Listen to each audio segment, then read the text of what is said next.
10 வியாழக்கிழமை அஜித்துக்கு உகந்த அந்த வியாழக்கிழமையில படம் ரிலீஸ் ஆகுது.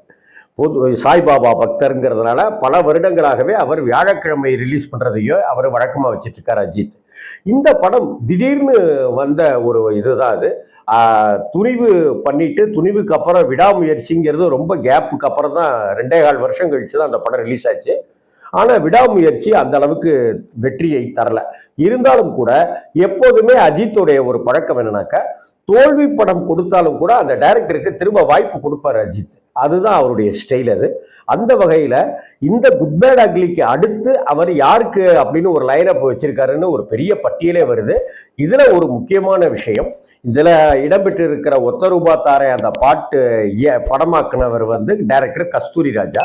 டைரக்டர் கஸ்தூரி ராஜாவுடைய மகன் தனுஷும் இன்னைக்கு டைரக்டரா லைனப்பா வரிசையா படங்கள் பண்ணிட்டு இருக்காரு. இட்லி